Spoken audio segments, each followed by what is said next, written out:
Tonight in episode 65 of the podcast, we will be reviewing the new Jason Statham film, A Working Man, and we'll also be reviewing episodes 5 and 6 of Daredevil Born Again.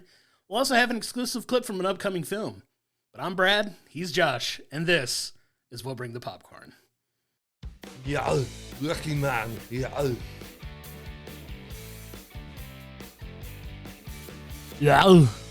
Daredevil, yo. Yo. Yo. White Tiger. Yo. Yeah. Before we get started today, please like and subscribe to the podcast on YouTube. Get notifications when the episodes launch every single week. If you listen to us in the audio realm, please give us a review on whichever audio platform that you listen to us on. It really helps us out a lot. You can also go to willbringthepopcorn.com to find an archive of all of our episodes, all of our social media accounts, and links to our merch store where we actually just dropped a few new merch items for you to check out. Thank you for your support. So as we mentioned in the introduction to this episode, we have an exclusive look at Paul Rudd's next film. Please enjoy this clip and let us know in the comments and our social media what you think about it.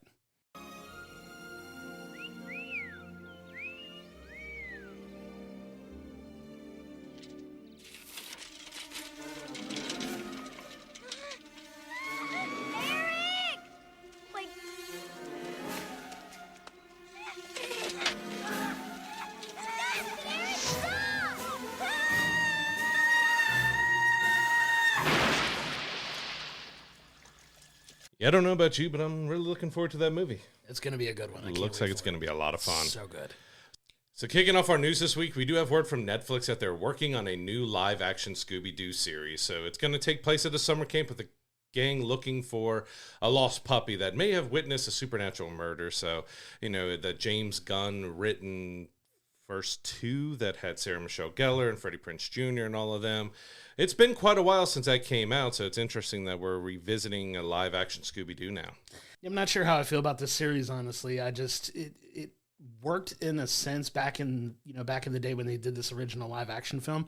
I don't know how it's going to translate now. I think it's obviously going to be kid-oriented, probably, geared towards kids and whatnot, so interested to see who they actually cast for this series and, what it's going to look like. But the premise of it seems like it's going to be pretty solid. I'll check it out because, I love the old school Scooby Doo cartoons. The live action movies were decent to above average in my opinion, but I really don't know how to feel about this, like revisiting this. It doesn't feel like it's been that long, but it's actually been quite a while since we had these, first two, like you said, live action films and stuff. And they've had some, a couple other spin-off movies that they've done in special episodes and stuff like that since, but I just don't know how to feel about this.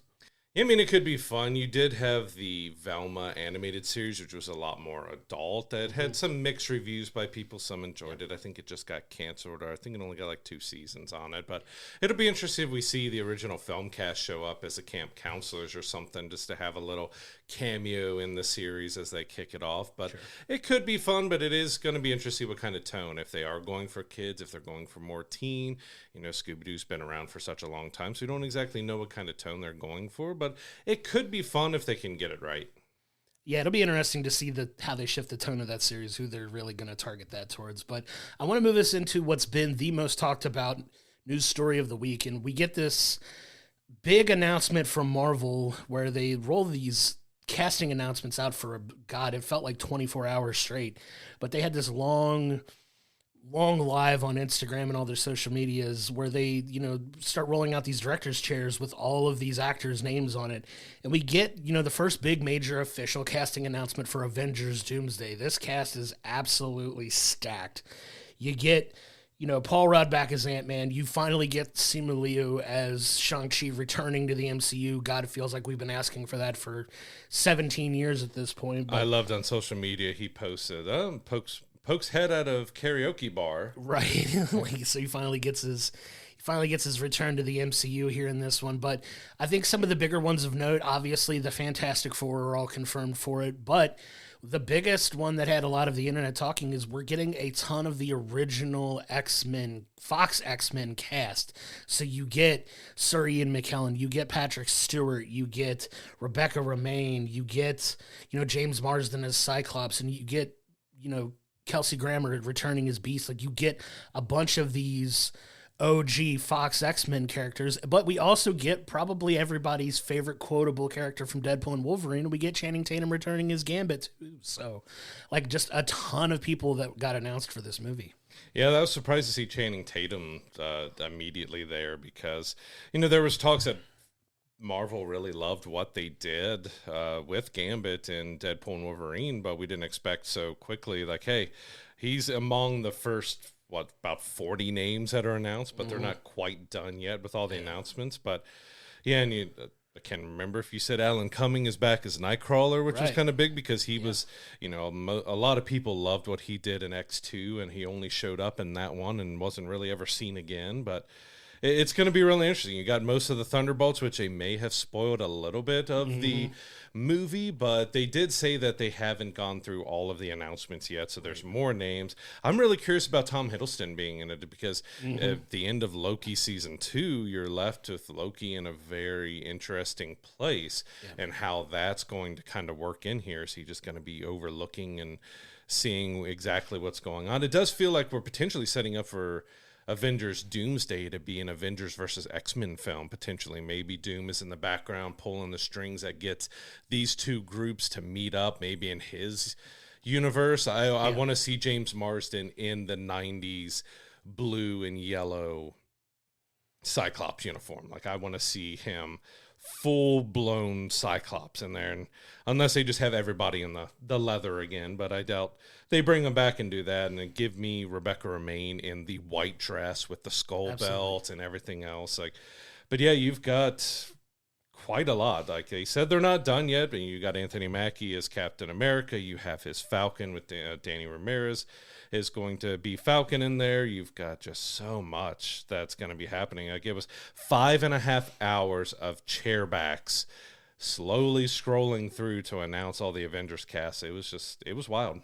Yeah, and you have, like, integrations of almost every major MCU, like, entity in most of these. Like you said, Chris Hemsworth back as Thor again. Like, you've got that one. He was the first name, the first chair that they showed. You also have, from Black Panther, you have Letitia Wright coming back as Shuri and could potentially be as Black Panther, depending on, who you believe in that situation. But you got Winston Duke coming back as M'Baku. That one I was really happy about. I love his M'Baku. That's one that if they didn't have Letitia be Black Panther, I really wanted him to take over the mantle because I think he had so much fun, but he did the drama and comedy in the first Black Panther, and I think he would have been fantastic as a Black Panther replacement if they didn't want to do T'Challa again or anything else. Like, going to M'Baku would have been a lot of fun. But I'm really excited to see what he does in this. If they're announcing all of these names, more than likely they're going to be more significant in the movie. So probably the second round of names that they announce could be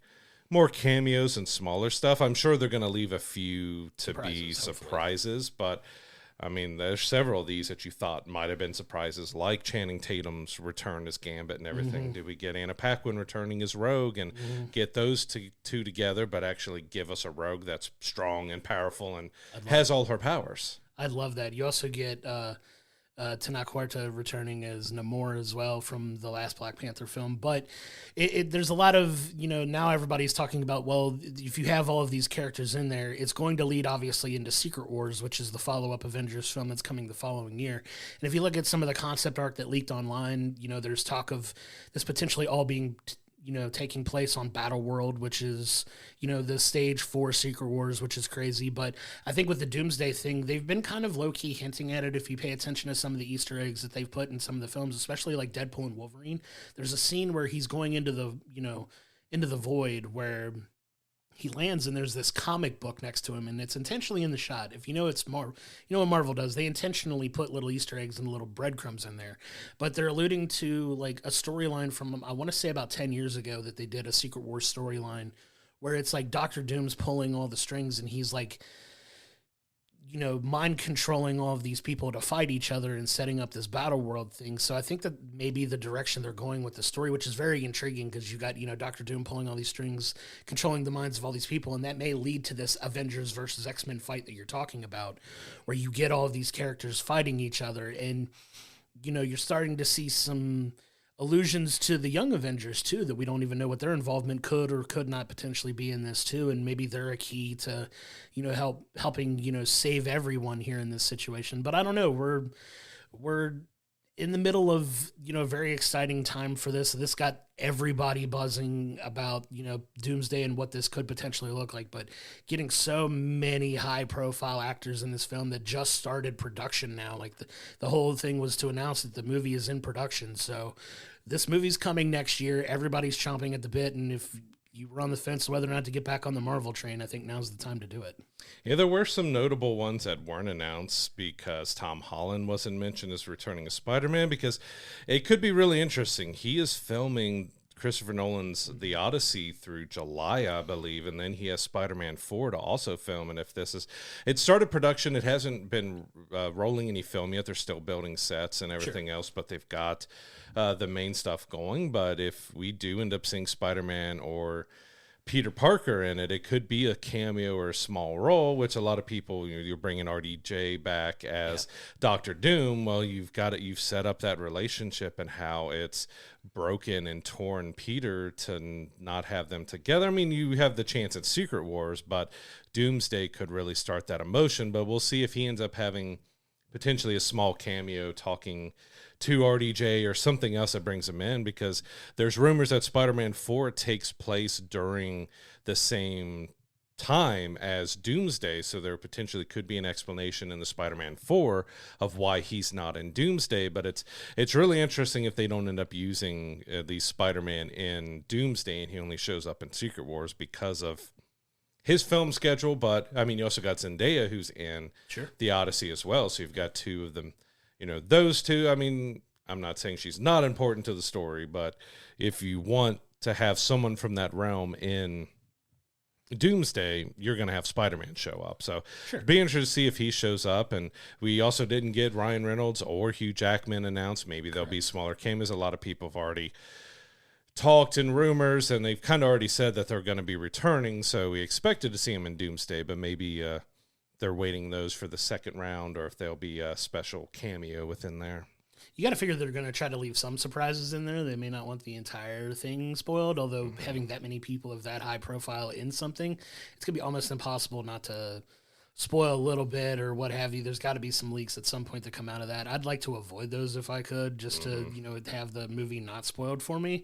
But it's the internet. You almost can't avoid it completely. But yeah, the other notable names that didn't show up in the announcements. You didn't see anything about Benedict Cumberbatch as Doctor Strange. And he announced that he was going to be in Avengers Doomsday already. Mm-hmm. Yeah, but he wasn't on the official announcement, so you know what his involvement's going to be. Anybody involved with Doctor Strange, really, we got word that Elizabeth Olsen kind of came out and said that she's kind of done with Scarlet Witch for now, so it doesn't seem like there's going to be a return of her, but there was no mention of Paul Bettany as Vision, because we know we got the Vision Quest series coming up as well. You've got no mention of some of those other people attached to Doctor Strange, like, America Chavez, who was a big part of Multiverse of Madness.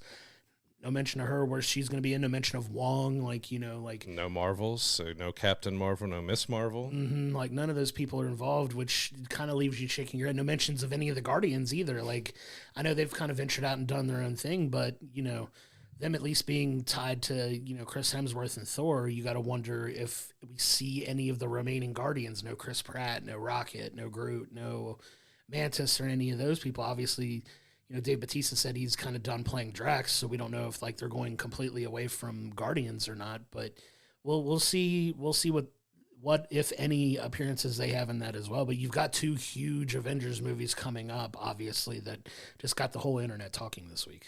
So our next story is a little bit sad for us, because we've talked about it a few times now that Cincinnati was in the running for the Sundance Film Festival. They finally announced they are moving, but it's not coming here to Cincinnati. It's going to Boulder, Colorado in 2027, which, there was a little talk about they want something that's charming and more, and Cincinnati has its charm. It has that Art Deco architecture and everything else, but they stayed in kind of a ski area that they've been in with Park City and everything in Utah, so seemingly they wanted to keep with that aesthetic and everything else. So they're not coming here, but they do have a new home. Yeah, it's a little disappointing. I know there was a big push from the city here to try to get that major film festival here, and it would have been amazing and an incredible opportunity for them here, but I get why they're kind of keeping it semi-close. They're moving from Utah to Colorado. It's not that far of a geographical jump for them. I'm sure money and financials had something to do with it. I'm sure they put a nice investment into things to get things over there. It's just a little disappointing for us. We were hoping to get that here because, we talk a lot about how, like, a lot of films wind up just skipping this area, or they only go into select theaters. Like, you have to really go out of your way to see some of these movies that, it speaks to a bigger issue with the movie industry in general, but, getting a festival like that here where we would get opportunities to see some of these films that may not go to one of our major chains around here, it's a little disappointing because as, big fans of film as we are, like, we were hoping to get that opportunity to lead into more movies being made here, which it feels like there have been, at least in the last few years, but also that opportunity to see movies we might not otherwise get a chance to until it shows up on a streaming service, because film, like a lot of the indie films and the, some of the quote unquote lower budget, movies that get made, that get a lot of, praise at these festivals, like, just don't come to our local theaters. And it's disappointing. Like, you almost have to really go out of your way to find the one theater in like a 50-mile radius that might show it like 2 times a week or something, and it's a little disappointing. But, at the end of the day, they didn't pick our area, and, it is what it is. But it's unfortunate because we were hoping it would come here. And we will never talk about him again. Never. Sundance is dead to us. Shame. So for our final news story of the week, we wanted to talk about, a story that broke from Nintendo this week. They're announcing a live-action Legend of Zelda film that's going to come out in March of 2027. This is an interesting timing for that because it's coming out around the same time as the rumored release date for the next Sonic the Hedgehog movie, which is a very interesting movie to go up against considering all the money that it makes. But this has got a lot of people talking as well. Legend of Zelda, if you take away Mario, Zelda is unquestionably Nintendo's second biggest property. So them trying to adapt a live action film has got a lot of people both happy and terrified at what could potentially be coming from a live action Legend of Zelda film. Releasing a week after Sonic the Hedgehog 4, I think this confirms the Smash Brothers movie. Why not? Give us what we want, right? Like, but yeah, I mean, this has got potential to be great, but you know how we feel about video game adaptations. We've gotten better video game movies in recent years, obviously with the success of Sonic. The Super Mario Brothers movie, while animated, still did a ton of money as well. But when you start getting into live action stuff and either mixing live action and animation, kind of like what Sonic does, they found a good formula for it. But when you start getting into live action video game films, it's the percentages of high quality films drastically decreases. Yeah, and it's going to be interesting because Link, our main hero in the Legend of Zelda series, doesn't talk. I mean, they did the animated series back in the 90s that everyone probably remembers. Well, excuse me, princess. That line that sticks out because it was so bad of the dialogue they gave Link.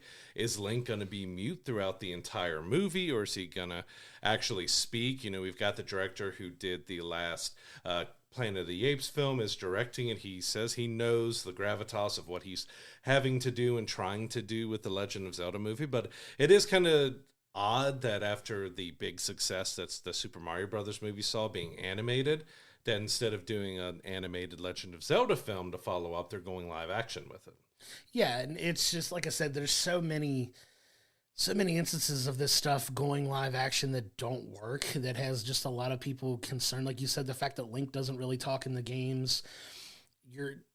You've got a good quality director in, the director of the Legend of the Planet of the Apes and stuff. Like, you can go back in archives and see how we felt about that film. Like, we enjoyed those movies, but this is a very, very popular franchise that if you don't hit on the quality of this, that's going to do possibly irreparable damage. Like, the people that make the movie may not recover. There's a lot of pressure around the film is what I'm trying to say. Like, this is a very, very popular, obviously with Breath of the Wild and Tears of the Kingdoms being two of the, best reviewed, highest selling video games of all time here recently for Nintendo. Like, all eyes are on them to get this right with this Zelda film. And, the jury's still out. We'll obviously give it a chance, but there's a lot of people rightfully so terrified that they're going live action with this and what it could entail and what kind of quality movie we're going to get. And you got the Nintendo Switch 2 out this year. We don't have a release date. That's actually when this episode drops. It'll be this week that we have the announcement from Nintendo, the full reveal of the Nintendo Switch 2.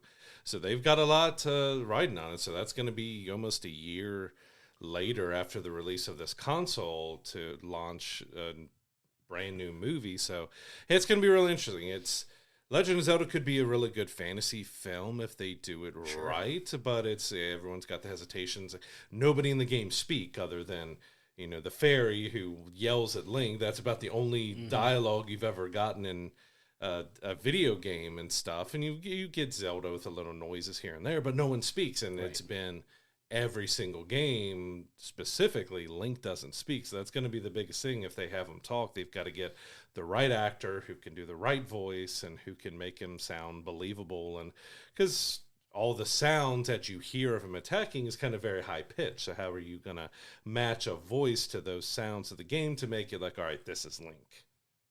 Yeah, it's just the jury's out. Obviously, we'll keep an eye on that. Hopefully, we'll have casting news soon. If they already have a release date planned, maybe they have casting set and we just haven't heard anything about it. We just don't know yet. But yeah, like this one, I don't know. Like you said, when you don't get me wrong, there's a ton of like amazing lore in these games that they can explore from a fantasy storytelling perspective, but you're gonna get a lot of people criticizing, good or bad.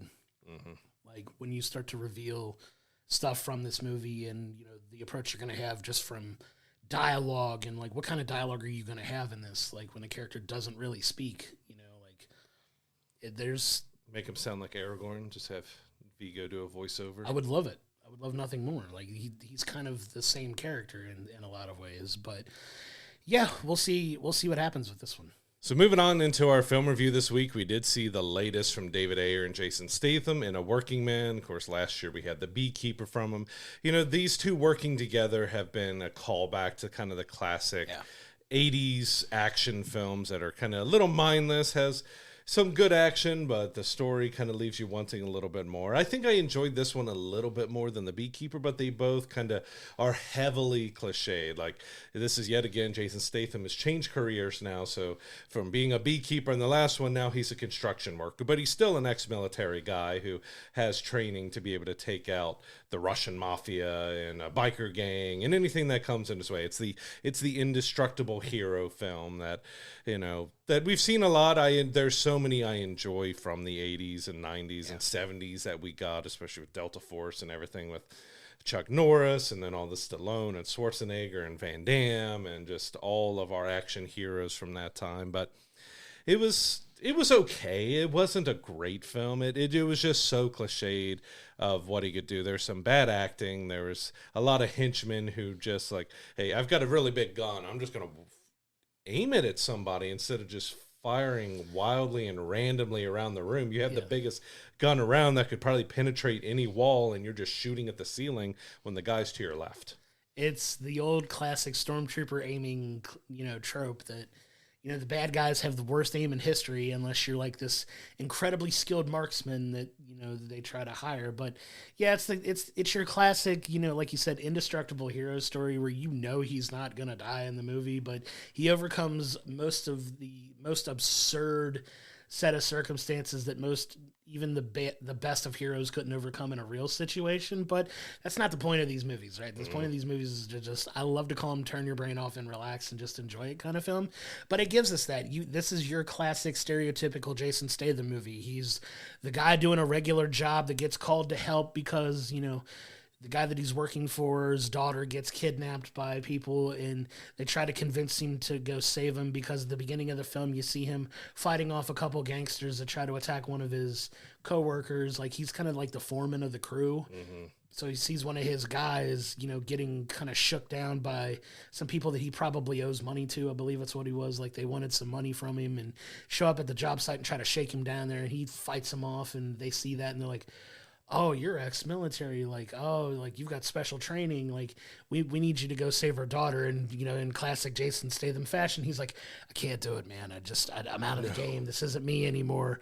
But he forms this, bond with the daughter that he said he'd have her back. So for reasons, he decides to go through and do it. Yeah, because he said no, didn't want to take their money, and then immediately went to his old military friend Gunny, played by David Harbour, and asking him how he should go about doing it. Like, You just told him no. You just told him no. But 5 minutes ago, you told the daughter you had her back always. It's just, you had the, of course, set up like, all right, just have my back when I need it. Foreshadowing. It's a little absurd, but you know, like thin motivations aside, like when you get into this film, you get Jason Statham being Jason Statham. He's probably one of the top 2 or 3 of this generation as far as action movie stars. I'd put him probably at 1 of all the modern ones, because he's the one kind of really carrying that banner right now of this indestructible hero type movie that, you know, you see a Jason Statham movie, I'm going to go see it. Because, you know, if you've seen one, you've seen them all, but they're a ton of fun. Like you're not going for a deep, meaningful plot in this film. You're going to see Jason Statham kick the crap out of the bad guys. And guess what? You get that in spades here. He finds creative ways to, you know, get the information he needs to go find this girl. Like, yeah, eating a bagel or, you know, just throwing around a cup of coffee or a pot of coffee at somebody. But it's, you get all the stuff you want in these types of movies, and they know their lane, and they do a good job of staying in their lane and giving us that type of film. And, you know, for that reason, it works for, you know, the story that they're trying to tell here. And it is a note that Sylvester Stallone did write this story with David Ayer and stuff, so I was surprised to see his name, because they didn't. If you have a name like Stallone, or some even still to this day, especially with an action film, I don't think any of the trailers ever mentioned that he had anything to do with this film, and they say, all right, co-written by Sylvester Stallone and David Ayer. But yeah, it's you know, the plot is serviceable overall. It's, yeah, he's working. The daughter gets kidnapped after wanting $2,000 from her parents to go celebrate that she finished her first semester at college. Like every kid does, you know, spend $2,000 after one semester. And they question, it's been one semester. Like, okay, just give her what she wants. Okay, because you got Michael Pena, who we've mainly seen do comedic stuff, and he's more serious. Like, he's not really doing anything funny. He's crying. He's emotional. He's, you know, trying to do something serious in it. But it was also, there was a subplot around Jason Statham's family. So he has a daughter. The wife has, you know, passed away from different stories. They go in a little bit about the circumstances stuff, but the grandfather, the dad of his wife, doesn't like him, blames him for the death and stuff. So it sets up this subplot with the daughter, with the grandfather and stuff, but it didn't really matter to the film in the end. It was just supposed to give you a little emotional tug. Oh, he's got a little girl that he's trying to protect and stuff, but, you know, he's fighting the Russian mafia and bikers and stuff, and picks her up from school and then takes her somewhere. And, like, you're in the middle of a war with Russian mob people, and you're picking your daughter up from school. Like, it's got that kind of ludicrous stuff, dude. You said, you've just got to turn your brain off to logic in this film and just watch it for the action and the crazy over the top, because I even caught myself trying to look at towards the end of the film. Most of it takes place at night and they're outside. The moon is the size of like the Empire State Building. The moon was, I don't know if you paid attention to it. Hilarious. The moon was gigantically huge. Like, you could fit like 50 Jason Stathams in the moon that was being shown in the background of it. Like, you could tell that was just like a backdrop screen with a light behind it. But I mean, the moon was gigantic. If you've ever, the way I could easily describe this, if you've ever seen the film Bruce Almighty, where Jim Carrey just with the powers of God throws an imaginary rope around the moon and pulls it closer to the earth, and it's absurdly large in that scene with Jennifer Aniston. That's kind of the equivalent of what the moon looked like in this. Because I was hoping, if you weren't going to bring it up, I was going to. It was the cartoonishly like, large moon. It's distractingly in the shot. It literally takes up 95% of the screen when they're showing it. It's absurd, but it's fun because it just fits the backdrop of what they're doing. But yeah, the comically oversized moon aside, it hits all the things you want. Like you said, they give you a little bit of the backstory of, you know, he doesn't have custody of his daughter because of his, you know, his military background and some of the things he probably did that made him like more of a violence risk. And he doesn't have custody of her. The grandfather does. And he's kind of 2 hours a week or something. Yeah. He gets very minimal time with his daughter, which is absurd given that, you know, you see how good of a guy he is, you know, or whatever. And, you know, there's that whole situation. But yeah, it leads a little bit of extra emotional oomph to the story if you need it. It didn't really need it, but It tried, but it didn't really. yeah, add it didn't really anything to land, it, I to think, me. the way they intended it to. But, you know, you get the charming moments with the daughter. David Harbour is a lot of fun in this movie for what little you do get to see of him in it. But he plays his blind, you know, former military friend and whatnot. And they have some good dialogue back and forth, a little fun banter between them. But, yeah, like, at the end of the day, you get your classic Jason Statham film where he just goes and he just kicks everyone's butt and saves the day, and that's kind of the film you get out of this. And if that's the kind of thing that you're into, you get it in spades here. Like, it's another one of those.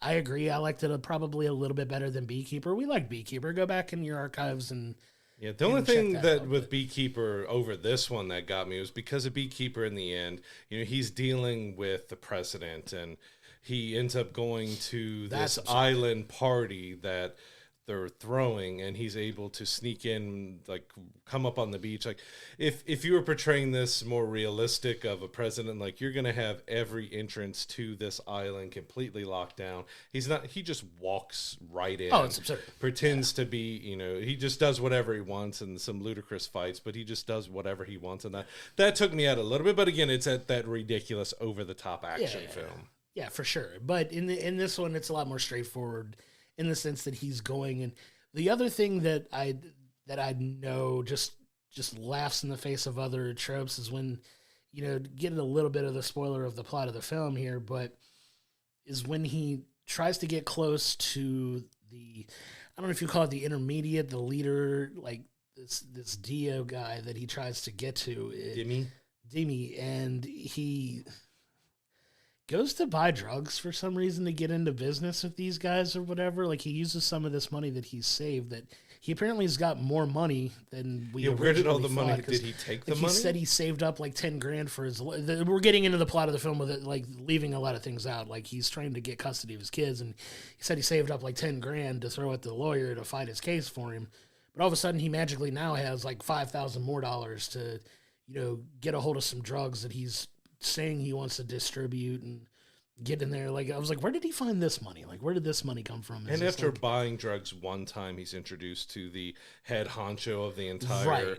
drug business for the Russian mafia. Like, because he earns the respect of the middleman in another absurd fight at a biker bar who's another former military guy. He's like, well, if you're serious about this, I gotta introduce you to the guy. with the Like, Game of Thrones yeah. biker scene. So funny. Like I said, there's so many like absurd things that they throw in here, and it's so unrealistic in ways. But it, you know what, you're having a good time in this movie, so you kind of just leave all of that logic and, you know, stuff at the wayside when you're dealing with stuff like this.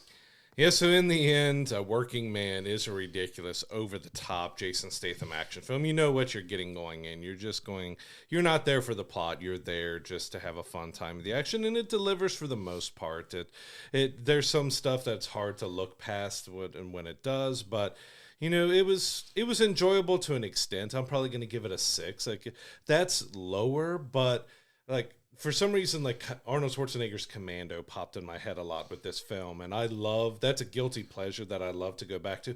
That film is like a 3 to me, but I've seen it 15, 20 times because it's so ridiculous and over the, you know, throwing the pipe through the guy and all the lines, and well, he comes up on the beach and he's just putting on everything that he needs right there on the beach of the compound, and like everything was ridiculous in that. But I think most of our 80s, 70s, 80s, and 90s action films like that with that indestructible hero are going to be pretty lower on the score. They're not going for a plot that's going to fully engage you. It's something there that's to set up the action, and it does enough to get some enjoyment out of you, turn your brain off and go in and just have some fun with the action. Yeah, I was going to give it about a 6.5 myself, just because of they know how to do the action right. Like, the fights are fun. Like, they really are. Like, when you get into him just getting in these fights with, you know, the biker gang and the Russian mafia and like a lot of the absurd over the top fighting, that elevates a score for me, just because of the you know what you're doing and you know what you're getting from it, and they do it well. They do that part of it really well. The dialogue is terrible in most of the film. Like, that's going to drag it way down, obviously. And the plot is as paper thin as it can be, but it's coherent enough that you can follow along and it makes sense, right? So that keeps it at a semi-respectable level. The action would keep it the quality of the action in the movie keeps it at a higher score for me. Oh, Just the action would because, bring it down a lot if it wasn't as good as it was. right? Yeah, if you take that part out of it, it's not the best of films, but it is your classic, like you said, stereotypical Jason Statham film. You know what you're getting from him in the leading man role. You get this on full display in all of its glory here. So don't get me wrong, calling it a 6.5, it's a fun movie. Like, I know we're a little more favorable on our reviews for a lot of films than a lot of other people maybe, but we're here to be entertained. This movie was entertaining. I will give it that. It's a little under 2 hours, so it's kind of a brisk, clean movie to get through fairly easily. But if you go in expecting like a classic Jason Statham film, this is one you want to check out for sure. I had to laugh because it popped back up in my head that he's got several times in the film where he's staking out these guys to try to figure stuff out. And one of the last times, he is staking out this biker bar, and he is literally parked in a gigantic truck. Yeah. With one small thin bush between the truck and the biker not bar. inconspicuous at He's all. 10 feet away from the building, sitting, and they're looking at him through thermal stuff, and like, you're hiding behind a single bush and you don't expect to be seen. It's absurd. Yeah, there's, like I said, there's a lot of logic that gets thrown out of the window. The villains in this movie are dumb. They are just dumb. They try to portray themselves as smart, tough guys. They're dumb. Like, very typical portrayal of Russian guys. Very much so. Having very smarts, wearing the like Absurd velour outfits. jumpsuits and Yeah. tracksuits and stuff. But yeah, they're dumb. Yeah, that's definitely one that, you know, if you want to go and have a good time and turn your brain off and just enjoy a good action movie, that's a ton of fun. You could just get some entertainment for a couple hours. This is definitely one to check out. And so Working Man is in theaters now. If you go check it out, come to our comments, come to our social, let us know what you thought about it. We'll have some fun talking about it again. It's not the best movie, but if you can turn your brain off, you can have a decent amount of fun with the action. Yeah, for sure. Now I want to move us into our TV review of the week. We have episodes 5 and 6 of Daredevil Born Again. We're along for this journey now. We're getting past the halfway point now here in the season, that is. You get 5 and 6, a double episode drop. I got to tell you, this is probably, for me, my 2 favorite episodes of the season so far. I really feel like they're hitting their stride with these 2 episodes, and you finally get us by the end of this point where, you know, we get literally the 2 versions of Matt Murdock in their fullest, you know, not quite lawyery, but Matt Murdock as his best version of Matt Murdock, and also you finally get him back in the Daredevil suit, so we can kind of start going into each episode here. But overall, I'm really excited for the direction that the show is going, and these last 2 episodes were absolutely fantastic in my opinion. Yeah, I really enjoyed them. So, like, if you go on the surface level, they're not really connected to each other as we thought. Like, it would be one story moving to the other, because one is about Matt getting a loan. We don't know if it's for the business or for the law firm or if it's for him. I mean, they kind of touch like it might have been for the law firm that they were looking for and stuff, but you know, it's at a bank and it's being robbed while he's there, and the other one is dealing with Muse. But it's the undertones that you're dealing with that connects them, because Matt is learning in the episode 5 at the bank of just how important and how much Daredevil is a part of him, because, you know, he goes in for this bank loan and he's talking to Yusuf, who is Kamala Khan's dad. So this is where we get that cameo we've known that's been coming, that it's her dad that's going to be talking to him about the bank loan. He's the assistant manager of the branch there, and he's just going on, and he talks about Kamala, that she's out in California right now, which maybe we see something from that, because we have Karen out in California right now in the show, so we don't really know. But there's also a miniature superhero whose daughter very much could be involved with what Kamala is trying to put together, that is also located out in California, if you catch my drift, who is supposedly going to be a part of this Young Avengers crew as well. So that's something to kind of wink and a nod if you're in the know with all the stuff going on with Marvel. She could be out there doing a little bit of recruiting. So it's fun to get that reference of Miss Marvel. I just said that Yusuf knows that Matt is blind, and he holds up a bobblehead of Kamala as Miss Marvel, and you've got Matt like, come on. Like, I can't see what you're holding. I was like, oh, yeah. But that was kind of a fun exchange, because you've got those worlds colliding now. He eventually invites him over to dinner with the family and stuff they're talking about. So we potentially do have a meetup that's going to happen between Kamala and Matt and stuff. Awesome. But, the rest of the episode does revolve around Yusuf and Matt and what's going on with this bank robbery. Yeah, so you get what's ultimately like they deny Matt's request for this financial assistance for the law firm, but it popped in my head right now, and I didn't mean to cut you off. Anchorman, when he says the Human Torch was denied a bank loan. Well, Daredevil was denied a bank loan. It's just popped in my head immediately there. You're absolutely right, but you get Matt leaving the bank and kind of joining off to continue his day, but through his abilities and his ability to have superhuman hearing, he hears the bank robbers enter that same bank. So he decides to go back to the bank to kind of help these people out, because he does kind of form a little bit of a bond with Yusuf there in their interactions and the conversation that they have. So he jumps back in, and he can't leave well enough alone as Matt Murdock. He has to. There's still that, and that's the undertones that you're talking about. There's that willingness in him to help, and he started to dip his toe back into the Daredevil waters a little bit. Where I shouldn't be doing this, but I have to. Right. It's just part of me. Yeah. So you get, what's essentially this episode here where, you get these guys looking for a safe deposit box for what ultimately winds up being this precious stone, this gemstone that they're looking for, but they're there to rob the bank. They take people hostage. They were looking for the branch manager, who notoriously wasn't there. So that leaves Yusuf, who is the assistant manager, to open the vault. Well, unbeknownst to the robbers, Yusuf doesn't know how to actually unlock the vault, because only the branch manager apparently knows the way to get in this, which I get. I'm not exactly sure how banks operate, but I wonder if it's more than just one person who knows how to open the vault there. But in talking to Matt's, very much in his Daredevil, frame of mind here. It tells him to stall because, he's going to try to help diffuse this situation here. But you get a lot of now Matt trying to be Daredevil without the costume, kind of like, he's going to try to isolate these guys and take them out. And he starts to do that a little bit here. And, it's a real fun,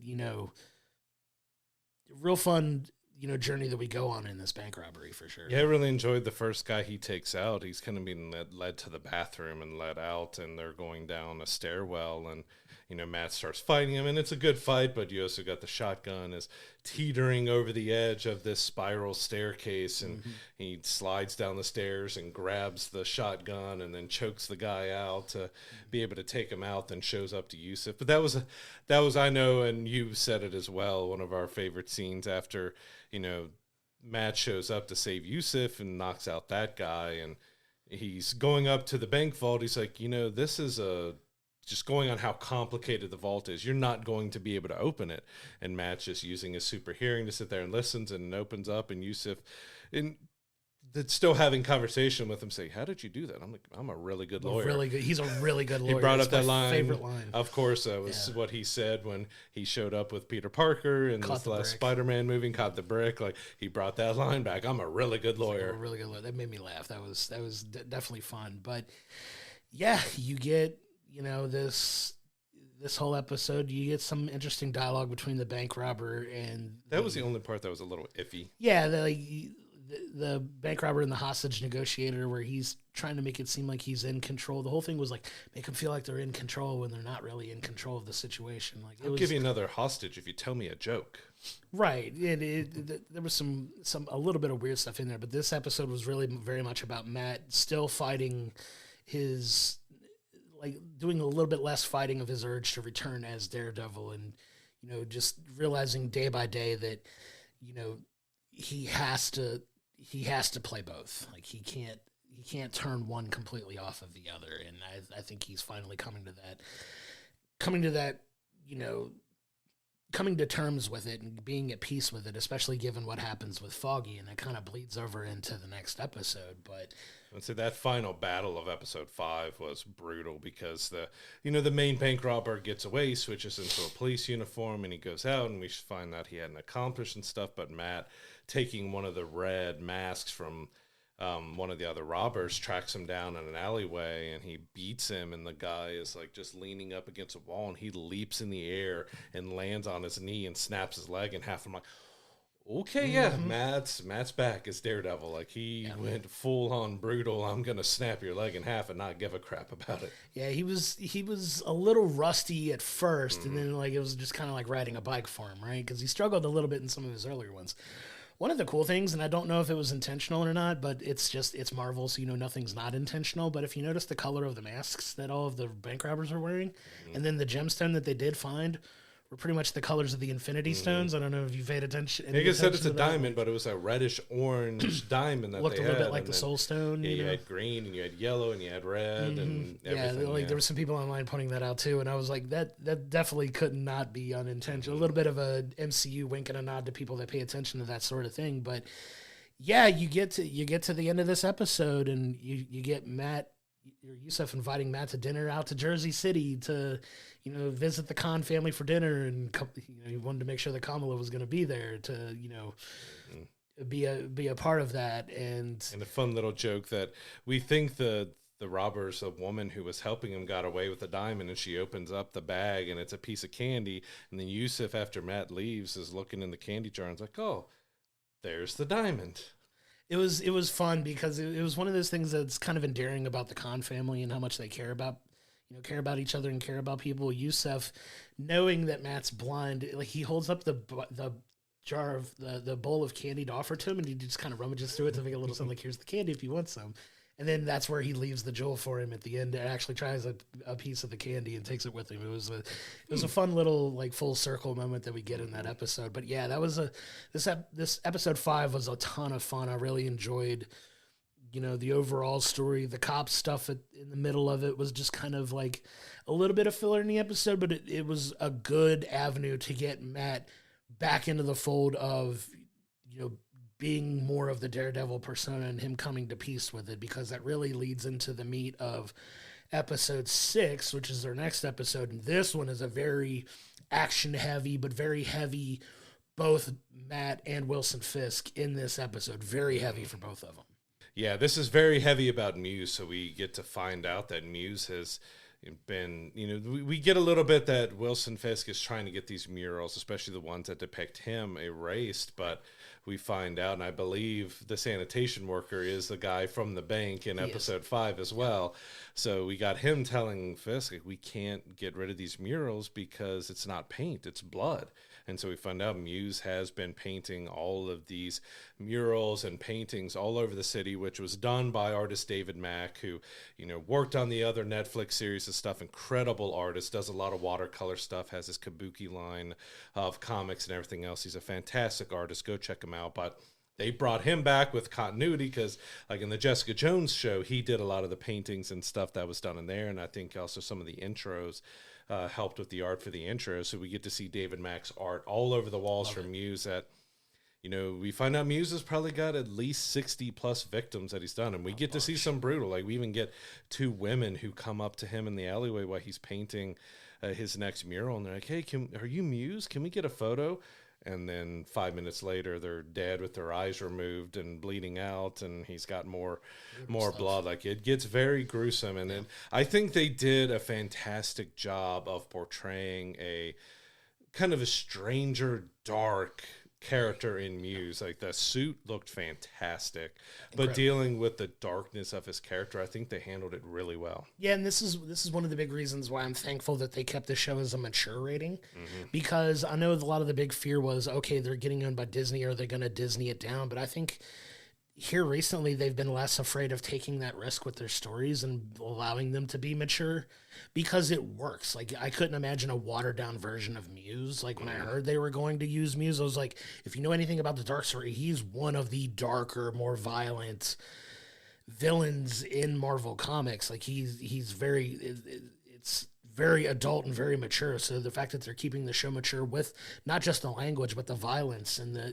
the themes and everything, like, getting a character like this into the show was a really good get for them. Like you said, the suit that the comic accurate, like, this is what you want in a comic accurate suit. Good. To a T, the comic version of the suit, and it looks incredible. And yeah, this guy's just, you don't really know why he's doing what he's doing, but he's very unapologetically brutal and, takes no prisoners kind of thing. Like He will kill anybody. yeah, like there's no, and it doesn't seem to be a rhyme or reason to it. And that's what I think makes him more terrifying and more dangerous is there's no real, like, I'm not targeting certain people or certain groups or certain things. It's just, if you're in my way, you're going to get got kind of thing. And that's what makes him a little bit more terrifying. But you get, now moving forward in the episode, you get, White Tiger's niece showing back up at Matt's, loss from trying to get him on board with, taking out the people that are responsible for, killing her uncle. And, Matt's still kind of not fully invested back into being that Daredevil and doing it. Like, he's like, I just can't do it. And there was a very interesting like back and forth with her, and a lot of people are now, and I think everybody's getting on board with the fact that she's going to be the next White Tiger, and probably another nod to the Young Avengers. She's probably going to be a part of that group there. Where she's the next person to take up the White Tiger mantle. If you know anything about the comics, Angela is very much White Tiger in versions of those comics. And kudos to that actress. She did fantastic in that scene, doing emotion, just appealing to Matt and stuff. She just nailed that scene. Yeah, a fantastic interaction. I don't want to just do anything to take away from the dialogue that they have by butchering and not remembering exactly what they talked about. Mm-hmm. But it was a very powerful scene with, between the two of them, where he's like, I think that may have finally snapped him back fully into like, okay, I have to be back into, doing what needs to be done here. Like, somebody's got to help, and it's got to be me, kind of thing. But you get these interesting stories. You get Wilson Fisk here very heavily in this episode as well, where he's trying to get,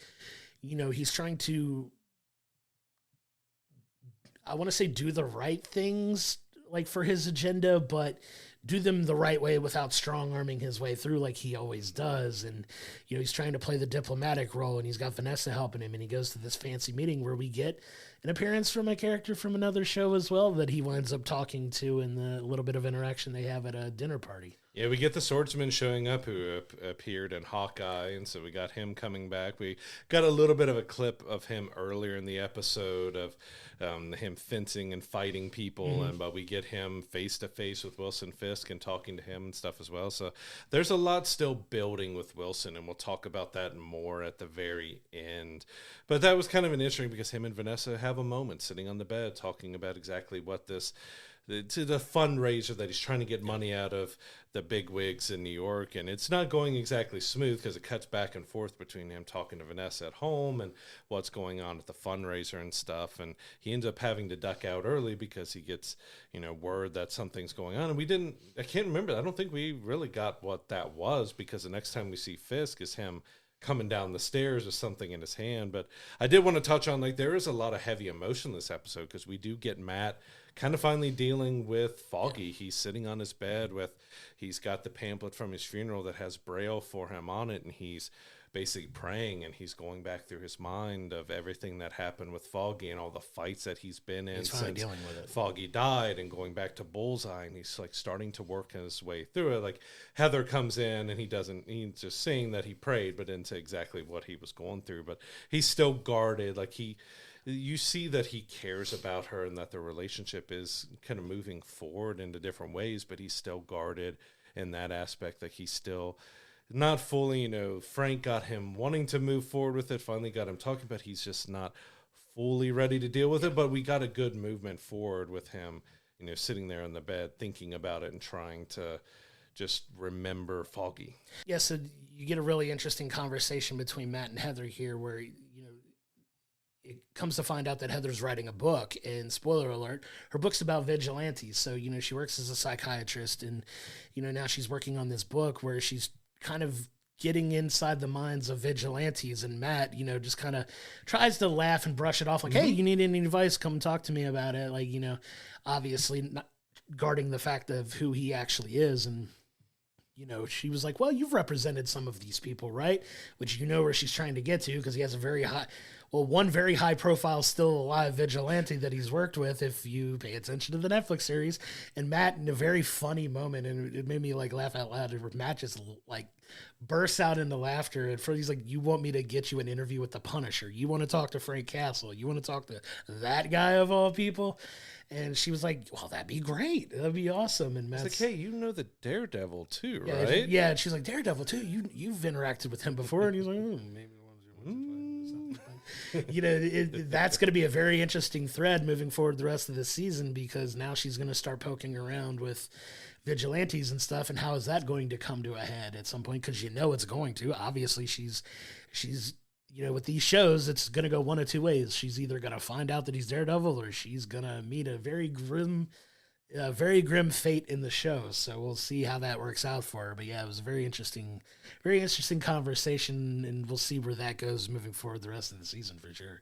Yeah, so the rest of the episode kind of revolves around Angela. You know, she left the meeting with Matt pretty upset because Matt didn't want to do anything. So she ends up going down into the subway tunnels, as she told Matt about, to try to look for Muse. So this is a little girl without the amulet, without anything. She goes down into it, and Muse does end up capturing her. And Matt gets a call from Angela's mom, worried that, hey, she hasn't come home yet. Anything else? Can you help? And he says, yeah, I'll help, and I'll help find her. And he calls 911. It's like, all right, he's not getting involved. He's going to call the police. And then he says, hello, 911. And he's like, F it. And walks out of the room and goes up and suits up. And we get the swinging like Daredevil is back. Yeah. So Daredevil's on the hunt to find Angela, and he's on the hunt to find Muse. He knows where to go, and they lead into a very, very interesting back and forth battle where, you know, he does wind up sedating Angela, and he's trying to, you know, drain her blood at this point. Matt, you know, I went a little farther than I expected. Like, they actually stabbed her in the leg and was draining her blood. Yeah, because she's a young girl. Like, he was actively going for it, and I appreciate the fact that they didn't shy away from it, because normally it's like, oh, you got there just in the nick of time to save the girl. No, he was actively like in the middle of trying to. He had to save her life. Yeah, like he had to legitimately save the girl. Which, spoiler alert, he winds up doing after he kind of beats Muse-ish. Like, there's still some. Like, I mean, he hung him and was choking him. It was a very brutal fight that they had, and it was a really good one. But what I love is we can come back to it, because I love the way they shot this final like fight scene in the episode, because it's parallel to another thing that's going on that happens in this. So you have Wilson Fisk, who, like, aside from also, you know, doing the fundraising thing where you have him trying to gain, you know, backing from all of the big players in New York, who very clearly see him for what he is, and they know what he is and what he's about. And that's some of the conversations he's having. They're like, you're doing this to pad your own pockets. You're not doing this to help the city. You only care about yourself. And, you know, he's still, you know, politically answering the questions like, oh, I care about the city. Like, we have to, you know, I'm only doing this for them. I'm not doing this for myself, which he very clearly is still trying to line his own pockets. But you finally get the establishment of his own personal anti-vigilante task force full of all of the corrupt, you know, cops in the city. Yeah, I put this team together. It's every single corrupt cop. Yeah, it's everyone with a questionable rap sheet. You get Officer Powell, who is very integral in the White Tiger storyline, as kind of one of the lead guys of the group. But you get the establishment of that task force now, which is going to obviously play out in a very interesting way in the rest of this season moving forward, as, you know, he tries to fight all of these vigilantes in the city, which I'm hoping it leads us to another neighborhood hero that could be coming in a certain fourth installment of a movie. Batman? But yes, Batman. And, you know, we'll see how that plays out moving forward too. But you get Fisk developing this task force, but now you see him walking down the steps with something in his hand, and he winds up back at the cell that he's holding, you know, Adam in, which you get at the end of the last episode that we had before we, you know, jumped into these two that dropped this week. And, you know, he has a conversation with Adam, like he plans on eliminating this, you know, this thread from his life, right? While holding an axe in his hand. Right. Very menacingly, a very large man, but in a very like kind of dark and scary showing of bravado and confidence in himself. He's like, you know, he's like, I want to make a little bit of a game out of this. Like, I know that I could beat you to a pulp with my bare hands with no problem, but he goes on this rant about, you know, making it an even fight more or less, and winds up throwing the axe at Adam and says, hey, use this and try to stop me from killing you, kind of thing. And then like they start to fight, and I love it because it ties into the battle with Matt and Muse. You got Matt and Muse, you got Wilson and Adam, like the jumping back and forth. But the way they fantastic. shot it was really cool because a lot of the beats from one fight led directly into a beat of the other fight, and they're kind of dual fights happening at the same time, where, you know, Daredevil gets the upper hand on Muse and Fisk puts Adam down, obviously, but the parallels and how they shot these fights was really very well done, and kind of it was a really cool way they shot both of these fights. And you know, you get this where it looks like he's put Adam down for the count and probably killed him if he hasn't, but he's beat him up pretty severely. And then you get Matt with his victory over Muse here, which leads him to trying to stop the bleeding with Angela and bringing her kind of back because she's passed out. He hears a little bit of a faint heartbeat. And, you know, he does the whole try to give her chest compressions, but that doesn't work. So, and what do you do in movies when it happens? Wham! You just got to hit her one time, and she comes back and, you know, sees that he's Daredevil, and he's like, yeah, I'm back. Yeah, it's such a great moment at the end because she just looks at him, Daredevil? Is it you? And he's like, Yep. It's Yeah, I'm here. Because he acknowledges, like, yep, I'm Daredevil. Yep. I'm back. Yep. It was such a great ending. Just get that little bit of line. Hey, are you Daredevil? Yeah. Yeah, it's me. Yeah, it's me. It's me. I'm like, yes, let's go. Let's get to these. But that was very brilliant. Like, you get primal rage screams from Matt as he's fighting Muse. Like I said, he uses his staff to tie up around his neck and just hangs him. Brutal fight. Like, he would have killed Muse if it wasn't for Angela's heartbeat dropping and stuff, and he ran over. Of course, Muse gets away because he goes over because he hears Angela is fading away, and he, you know, has to save her. But it was very brutal. But I love that dynamic back and forth between Wilson's fight and Matt's fight with Muse, because it shows in some ways they were similar. They were both raging. They were both fighting in similar styles and ways of just going just all out to attack. But it shows the dynamic, like they're similar, but they're not, that, you know, there's a big difference in it. But it was just that great accumulation of, well, we see Fisk is still that dark character, and we're going potentially into more darkness, and Matt is finally going back into Daredevil. Well, it's really fun because you see, like, the way this story has set them out is you always feel like they're on perpendicular paths, or their paths are going to cross at some point, and in a ways they are. But this season has very much been about them being on parallel paths, where they're, you know, trying to not only be something they're not, but trying to grow and trying to not be what everybody expects you to be. But at the same time, you can't fight nature and you can't fight your instincts of who you are. And it ultimately winds up showing itself because you've had Matt this entire run be so against, you know, his Daredevil half. He's trying to solve the world's problems the way Foggy would want him to, as just Matt Murdock. Like, let the system win. The system, like, trust the system. The system works for a reason. It's established for a reason. But also finding out the system is, you know, the system is flawed. It's not perfect. It's not fair in a lot of cases. And, you know, the need for Daredevil still exists, because when you have people that operate outside the system or take advantage of the system, there's other ways you have to fight that and stop that. And I think he's finally accepting that and kind of, you know, coming to terms with the fact that, you know, like, he can still do both and honor his friend at the same time, which has, I think, been his internal battle that he struggled with this entire thing. Like, he's trying to honor the memory of Foggy without having dealt with Foggy's death, really. But you kind of start to see that here, where he's back and he's praying and you know, you have the religious, you know, background that he has. And it was kind of harkens back to, you know, just the conversation that he has with the guy in the bank robber, the bank episode, where, you know, he's talking to the Irish leader of him, and he's like, oh, Murdoch, you're an Irishman.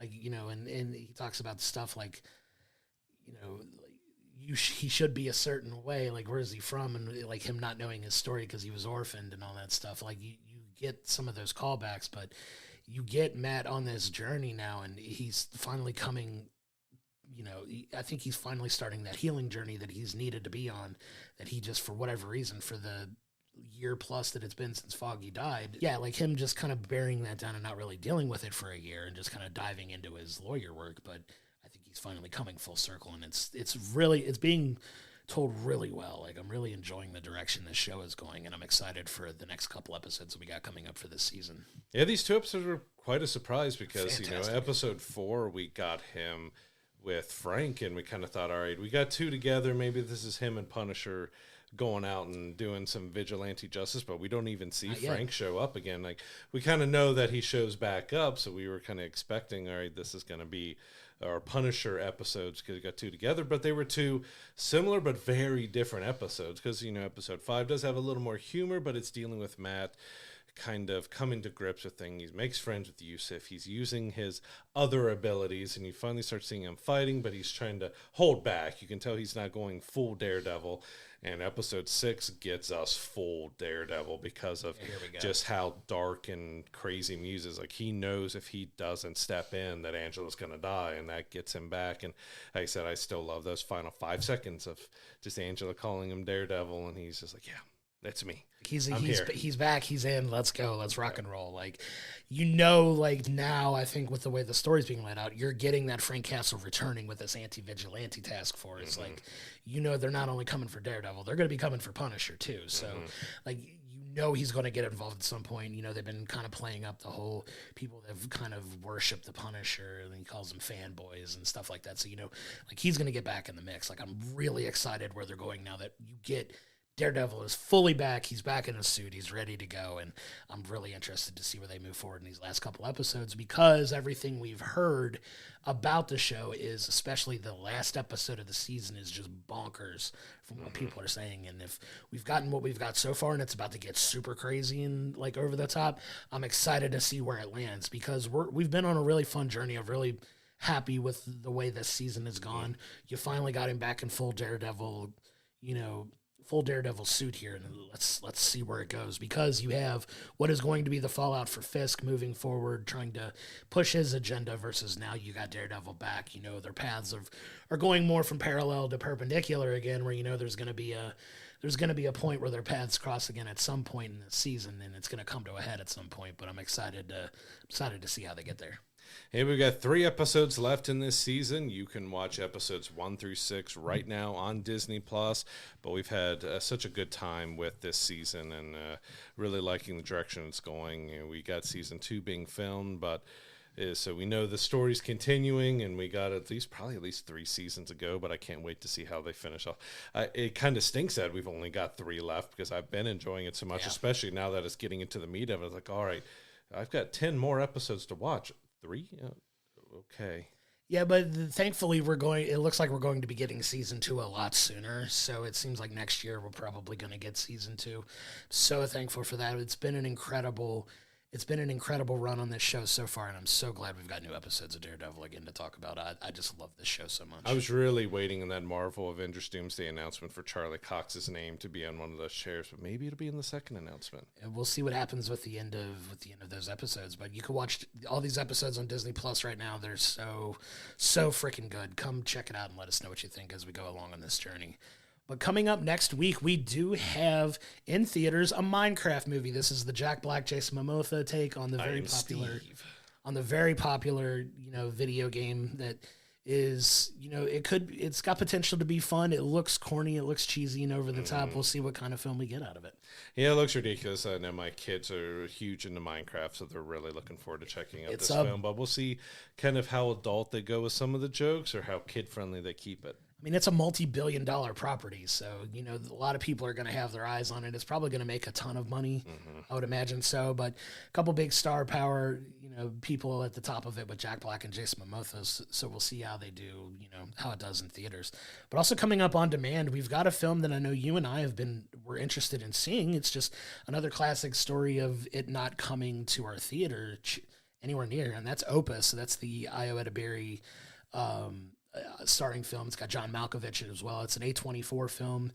We love a lot of the stuff A24 has been putting out, but it's just another one that just didn't show up around us. It's dropping on April 1st. Yeah, I'm looking forward to checking it out, but yeah, you saw no advertising for it. It came out and it's already coming on demand, so it's just don't know what to think about it. It's a weird state for the movie industry where so many films, it happens a lot, and it's happened for many years, but it feels like more and more films are just being dumped out there without any push behind it and just getting it on demand as quickly as they can. Yeah, it's crazy. It's one that we definitely want to check out. Another one that's coming on demand this week on April 4th is In the Lost Lands. That's the Mila Jovovich, Dave Bautista film. It's kind of a science fiction-y, a type movie that just, for another reason, just didn't make it into a theater chain around us. I know that's one you and I are both interested in checking out too. Yeah, it looked like it'd be an interesting action film. I don't expect much from the story of it, but at least it can give me some decent action. It might be worth checking out. That'll be one I'll probably look for when it comes out on streaming. Yeah, and then we got two shows coming out on Netflix this week. You've got Pulse, which is kind of this medical drama. It's starting, I forget her name from, she was in the Scream TV series. She was also Roscoe in Reacher. I forget her name. It's like Emma or Ella. I forget her name too. Apologies for that. So, I'm doing the Brad role this week, so I'm going to butcher the names this time and not remember them.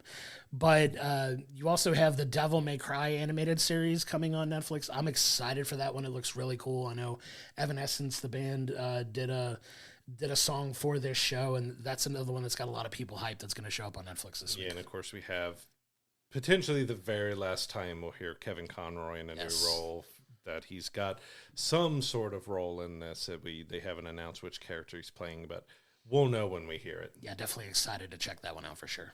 But that'll do it for this week's episode. We can't thank you enough for all the love and support that you've shown us over the almost a year and a half that we've been doing the podcast now. On our next episode, we will be reviewing a Minecraft movie in episode 7 of Daredevil Born Again. But I'm Josh, he's Brad, and we'll see you next time.